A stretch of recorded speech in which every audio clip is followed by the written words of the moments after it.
नागौर और बाड़मेर में पंचायती राज विभाग में 700 करोड़ का घोटाला सामने आने के बाद पूरी तरह से हड़कंप मच गया।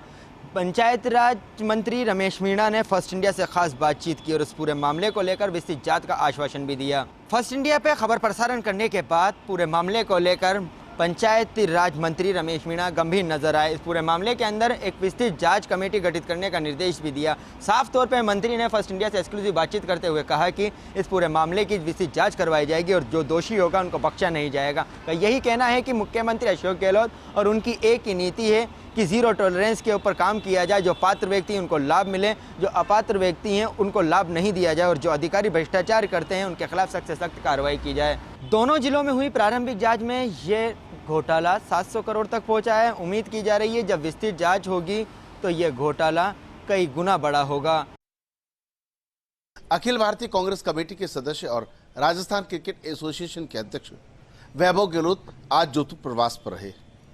इस दौरान विभिन्न कार्यक्रमों में शिरकत करने के अलावा जिस तरह से उन्होंने आम जनता से मुलाकात की है और उनके अभाव वियोग सुने हैं, उससे लोगों को उम्मीद हुई है कि उनके काम होने लगे हैं। वैभव गहलोत जिस तरीके से फलौदी में सबसे पहले लटियाल माता मंदिर पहुंचे, राजस्थान प्रदेश की खुशहाली के लिए कामना की, मंत्रोच्चारण के साथ पूजा अर्चना की। उसके साथ ही फलौदी नगरपालिका की ओर से प्रशासन शहरों के संग शिविर के तहत वैभव गहलोत ने पट्टों का वितरण किया, आमजन से मुलाकात की, जनता के अभाव वियोग सुने और ज्ञापन भी लिए।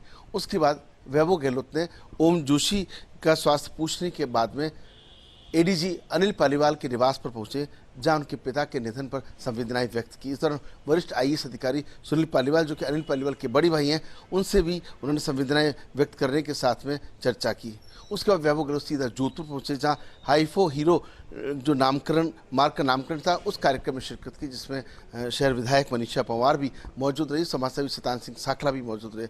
उसके बाद में अमृत महोत्सव समिति और कांग्रेस कमेटी की ओर से स्वतंत्रता सेनानियों का सम्मान समारोह आयोजित किया गया, जिसमें गांधीवादी विचारकों का भी सम्मान समारोह आयोजित हुआ। उस कार्यक्रम में भी वैभव गहलोत ने संबोधित करते हुए विपक्ष पर हमला भी बोला और साथ ही आज़ादी के जो परवाने हैं, स्वतंत्रता सेनानी हैं, उनके योगदान को याद भी किया। वैभव गहलोत ने इस कार्यक्रम में बड़े उत्साह के साथ में भाग लेने के साथ ही कांग्रेस में जिस तरीके से एकजुटता के साथ में इस आयोजन को किया, उसको लेकर के जो संयोजक हैं ओमकार वर्मा और उनकी टीम को बधाई भी दी है। बीकानेर में आज का दिन धरना, प्रदर्शन और अनशन के नाम रहा। दरअसल मेयर सुशीला कंवर राजपुरोहित ने आयुक्त के खिलाफ धरना दिया। उनका आरोप था कि आयुक्त सुनते नहीं हैं, लोकतांत्रिक तरीके से काम नहीं कर रहे, दबाव में हैं, केंद्रीय मंत्री की अवमानना कर रहे हैं, साथ ही साथ गलत आंकड़े दे रहे हैं। लेकिन मेयर के धरने के दौरान स्थिति उस वक्त बिगड़ गई जब मेयर के खिलाफ कुछ लोगों ने सद्बुद्धि यज्ञ किया। ये बात उनके समर्थकों को नागवार गुजरी, उनके समर्थकों ने मारपीट कर डाली। हालांकि बाद में मेयर का बयान आया कि इस मारपीट से उनका कोई लेना देना नहीं है, लेकिन साफ तौर पर वहाँ पर नज़र आया कि वही लोग थे जो मेयर के धरने में थे। बाद में कांग्रेस एक्टिव हुई, कांग्रेस के पार्षदों ने भी एक सद्बुद्धि यज्ञ कर दिया। उनका कहना था कि इस तरह से मारपीट अनुचित है, नगर निगम में एक सद्बुद्धि यज्ञ किया गया। तो वहीं नोखा में नगरपालिका अध्यक्ष नारायण झंवर अनशन पर बैठ गए। उनका आरोप है कि बिजली व्यवस्था लचर है, 10 सूत्री मांगों का ज्ञापन पहले भी दिया है, कोई कार्रवाई नहीं हो रही। इस दौरान नारायण झंवर के साथ बड़ी संख्या में लोग भी दिखाई दिए। झंवर हालांकि कांग्रेस समर्थित रहे हैं, उनके पिता कांग्रेस की टिकट पर चुनाव भी लड़ चुके हैं, पर झंवर ने कहा कि जनता का मुद्दा उठाना कोई पार्टी विरोधी बात नहीं है और ये जरूरी थी, नोखा की जनता परेशान है। तो इधर विधायक गिरधारी महिया भी एक्टिव नजर आए, उन्होंने भी एक धरना दिया। खासतौर पर बिजली व्यवस्था के खिलाफ गिरधारी महिया ने खूब निशाना साधा।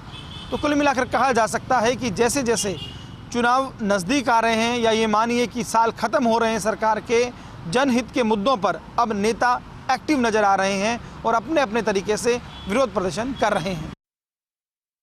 उप नारकोटिक्स आयुक्त विकास जोशी के निर्देशन में कोटा जोन में मादक पदार्थों की तस्करी के खिलाफ जारी केंद्रीय नारकोटिक्स ब्यूरो की मुहिम को आज एक बड़ी कामयाबी हासिल हुई, जब मध्य प्रदेश के नीमच में अफीम तस्कर शंकर पुत्र कचरू गुजर ब्यूरो के हत्थे चढ़ गया।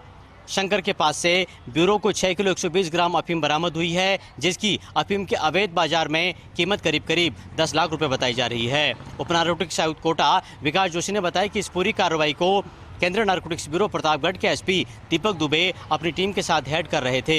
मुखबिर से मिली इत्तला के बाद ब्यूरो दल मनासर नीमच रोड पर नाकेबंदी करके खड़ा था और जैसे ही शंकर वहां से गुजरा उसे पकड़कर विधिवत तलाशी ली गई तो उसके पास से अवैध अफीम बरामद हुई है। बहरहाल बरामद अफीम व्यावसायिक मात्रा की और इसीलिए अब शंकर को एनडीपीएस एक्ट की विभिन्न धाराओं में गिरफ्तार कर लिया गया है और इस बात की पड़ताल की जा रही है कि शंकर ने अफीम कहां से खरीदी और वो इसे कहां और किसको डिलीवर करने वाला था।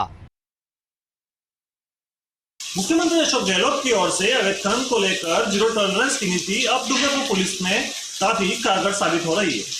लगातार डूंगरपुर पुलिस अवैध खनन के खिलाफ कार्रवाई कर रही है और इसी के तहत आज डूंगरपुर के डीएसटी ने सागवाड़ा क्षेत्र में बड़ी कार्रवाई करते हुए दो जेसीबी, एक डंपर और एक ट्रैक्टर को बरामद किया है। ये सभी मशीनरी अवैध क्वार्ट्ज के खनन में लगी हुई थी।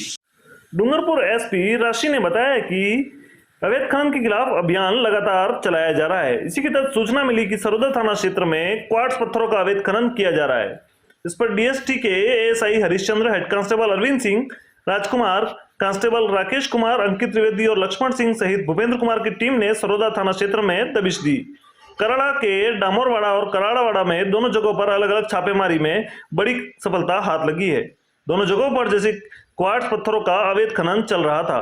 पत्थरों की खुदाई के बाद अवैध तरीके से डंपर ट्रक और ट्रैक्टर के जरिए परिवहन किया जा रहा था। डीएसटी ने डामरवाड़ा से एक जेसीबी, ट्रैक्टर को जब्त किया, वहीं कराड़ावाड़ा से जेसीबी और डंपर को बरामद किया है। ये सभी गाड़ियां सरोदा पुलिस स्टेशन को सुपुर्द कर दी गई हैं। वहां आगे की कार्रवाई खनन विभाग करेगा। लगातार अवैध खनन के खिलाफ कार्रवाई कर रही है, लेकिन एक बड़ी बात यह भी सामने आ रही है कि अवैध शराब के खिलाफ कार्रवाई यहाँ पूरी तरीके से ठप हो गई है। बड़ी बात यह भी है कि क्या गुजरात तस्करी शराब की होना बंद हो गई है या इसमें कोई मौन स्वीकृति भी देखी जा रही है। भरतपुर जिले में आदि बद्री और कनकांचल पर्वत को वन क्षेत्र घोषित करने की मांग को लेकर बाबा विजयदास द्वारा आत्महत्या करने के बाद पसोपा गांव में आयोजित श्रीमद् भागवत कथा सप्ताह आज संपन्न हुई। समापन कार्यक्रम में केंद्रीय मंत्री गजेंद्र सिंह शेखावत, भाजपा प्रदेश अध्यक्ष सतीश पूनिया, अलवर सांसद बालक दास, भरतपुर सांसद रंजीता कोहली, टोंक सवाईमाधोपुर सांसद सुखवीर जौनपुरिया सहित अन्य ने शिरकत की। समापन कार्यक्रम में केंद्रीय मंत्री सहित अन्य वक्ताओं ने प्रदेश सरकार पर जमकर निशाना साधा। केंद्रीय मंत्री ने कहा कि साधु संतों द्वारा लंबे समय से वन क्षेत्र घोषित करने की मांग की जा रही थी, लेकिन सरकार ने इसमें गंभीरता नहीं दर्शाई। उन्होंने सरकार पर यह भी निशाना साधा कि सरकार इस क्षेत्र में अवैध खनन नहीं बता रही है, जो कि काफ़ी दुर्भाग्यपूर्ण है। इस दौरान वक्ताओं ने कहा कि यदि सरकार सुन लेती तो एक संत की जान भी नहीं जाती। भरतपुर सांसद ने इस मौके पर बाबा विजयदास की स्मृति में 10 लाख रुपए के विकास कार्यों की भी घोषणा की। कार्यक्रम में केंद्रीय मंत्री, भाजपा प्रदेश अध्यक्ष सहित अन्य वक्ताओं ने मामले की सीबीआई से जांच कराने और दोषियों के विरुद्ध कार्रवाई करने की मांग की। दुश्मनी निकालने की आड़ में गैंग रेप जैसे झूठे मुकदमे दर्ज कराने वाले 2 षड्यंत्रकारी युवकों को पुलिस ने किया गिरफ्तार। नागौर जिला पुलिस अधीक्षक राममूर्ति जोशी के निर्देश पर गठित वृत्ताधिकारी थाना श्री बालाजी और डीएसटी टीम की संयुक्त जांच के बाद श्री बालाजी थाने में दर्ज गैंग रेप के मामले में जांच में झूठा पाए जाने पर प्रभावी कार्रवाई करते हुए अपने दुश्मनों को टारगेट करने वाले षड्यंत्रकारी राकेश सुतार और ओमाराम को गिरफ्तार किया। सीओ विनोद कुमार ने बताया कि 3 अगस्त को गटलासर के रहने वाले गिरधारी नायक ने रिपोर्ट थाने में दर्ज कराई थी। दर्ज होने के बाद जांच के दौरान ये पता लगा कि शराब पिलाकर जबरदस्ती अंगूठा लगाकर उससे उसकी पुत्री के नाम से गैंग रेप का झूठा मुकदमा दर्ज कराया था। जांच में खुलासा हुआ कि आरोपियों ने अनपढ़ और गरीबी होने का फ़ायदा उठाकर जबरदस्ती अंगूठा लगाकर उससे ये झूठा मुकदमा दर्ज कराया था। सीओ विनोद कुमार ने कहा कि थाने में झूठे मुकदमे जो दर्ज कराते हैं वो अपना मतलब साधने की फिराक में रहते हैं। दोनों युवकों से अब पुलिस कर रही है पूछताछ। तो वहीं एक मामले में रोहिणी के जनप्रतिनिधि को पिस्तौल दिखाकर डरा धमकाने की बात भी अब आ रही है सामने। पुलिस अब कर रही है गहनता से पूछताछ।